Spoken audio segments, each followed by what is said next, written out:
So I'm Ari Stromberg, and I grew up in Maryland, in the DC area. I did my medical training, medical school, and my PhD in New York City, medical school at Cornell, and my PhD at Rockefeller University. And then I moved to Chicago for University of Chicago for internal medicine residency, where I stayed on for gastroenterology fellowship.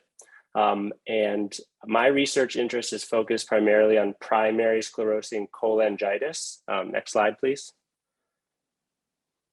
And this is an inflammatory disease of the bile ducts within the liver, and it's unknown what causes the disease. And on the left of this slide, you'll see normal bile ducts or healthy bile ducts circled in blue, this is the biliary tree, which is the network of bile ducts that's within the liver that secretes bile, helps digest fats and other foods. But in primary sclerosing cholangitis, it's strictured and it doesn't have the same smooth pattern as you can see, and that's circled in the picture on red, which is a radiographic image of a PSC patient.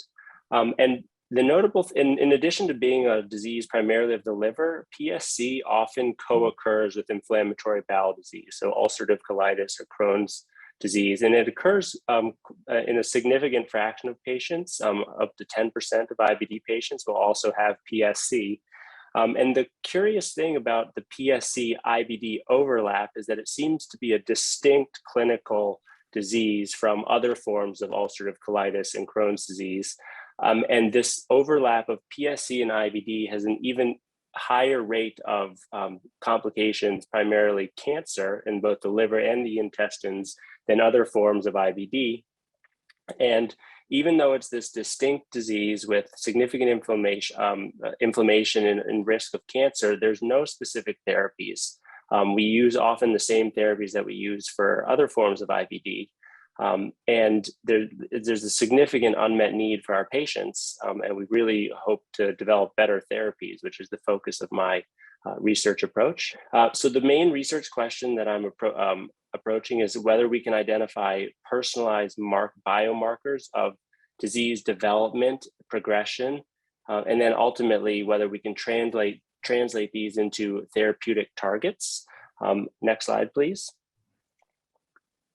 And so with the support of GIRF, I'm feel very fortunate to have pursue this ambitious project where we can collect bile acid samples or biliary samples directly from our PSC IBD patients.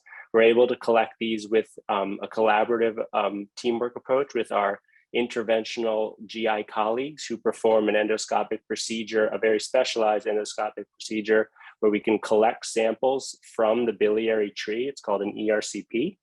And with this procedure, we collect bile duct samples directly from our PSC patients and compare them to patients who don't have PSC, and we get a very detailed look at the bacteria, the bile acids, and also immune cells that are occurring in the biliary tree, which is the primary site of disease. So we think that this will give us new information and new answers as to what is causing disease or what's driving the disease or what's gone awry and what's promoting inflammation. Next slide. And this integrated approach of combining a detailed look at the bile acids, the microbes, and the immune cells, all in patients from this very select anatomic niche in the biliary tree, which is where the disease is, and it's very hard to access, but we're very fortunate to have the team to actually collect these samples. We hope will give us new insights into what's promoting inflammation, what's driving the development of cancer, and ultimately we hope to translate this into new diagnostic tools and therapies to help meet the gaps in care currently for our patients. Thank you. So I have a question for Ari. So Ari, you know, PSC, primary sclerosing cholangitis, as you mentioned, can be a complication associated with inflammatory bowel diseases, but we also see PSC that is not associated with IBD. Are these two different diseases? Well, it's hard to say for sure, and certainly people with just PSC could develop the IBD variant on top of it. And because we don't know the etiology of the disease or what's causing it or have specific biomarkers, we're limited to just describing them by basically by the symptoms and the phenotype that we see. And part of our goal is to better clarify if there are any immune or microbial or other environmental triggers that are driving the disease and that could potentially distinguish different subtypes, and in more particular, distinguish who's going to go on to develop cancer, which is really what we want to prevent, since that ultimately leads to mortality. And our hope is that we decided to focus our studies on the PSC IBD overlap because we think that by affecting both organs, it gives us an opportunity to collect more samples from these patients, and also see what is driving colon cancer in particular, which we know is increased in PSC IBD patients, but also affects IBD patients. So we think that strategically we could answer that question by studying the overlap, but naturally, by comparing the two populations of the PSC plus the PSC IBD, I think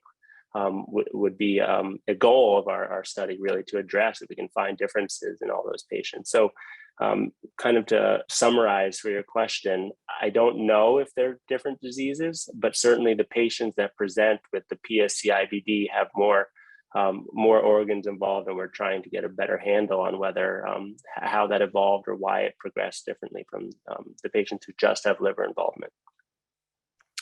So let me follow that up with a question, because you're obviously very interested in the role of the gut microbiome in the development of PSC. So and probably you don't know the answer of this yet, and this is a focus of your research, but how would you imagine you could use the microbiome to treat PSC or other liver diseases? Yeah, so one of the hypotheses of our question, and specifically by getting the biliary aspirate samples, is that the microbes in both the biliary tree and in the intestines are altering the bile acids, so that we know that bacteria chemically modify the body's own bile acids that are secreted in the liver, and potentially some of those microbes are turning these bile acids into carcinogenic or pro-cancer metabolites that then cause cancerous changes in the colon and lead to increased rates of colon cancer. And so one potential therapy would be engineered microbes that either push out those harmful microbes that are turning the body's bile acids into cancer compounds, or bacteria that are engineered to digest those bile acids in safer ways, essentially, so that they're not causing harm to the colon and then leading cancer.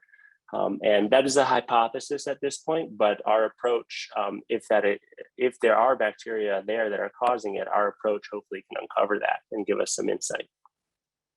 So I want to actually, Murray Alsher asked a related question, and this is the situation that Walter Payton had, right? So he had this biliary disease that then went on to cancer. And so what are your thoughts on that? Why are these patients at risk for biliary carcinoma? Yeah, so and to add to that, it's they have significantly increased rates of hepatobiliary cancer, so the liver and the gallbladder, but also the colon, as I mentioned. So, and whether the process that's driving cancer in the liver, like the case you're asking, is the same as the one in the colon is unclear. It's one of the questions we hope to address. But the possibility would be that there's all the inflammation that's potentially being driven by an overactive immune system, perhaps activated by certain microbes or bacteria, is then causing an environment that leads to stress on the DNA repair or causes mutations in the genes, particularly in the liver, which would be the site of the inflammation. And those DNA mutations ultimately lead to increased rates of growth and proliferation in cancer.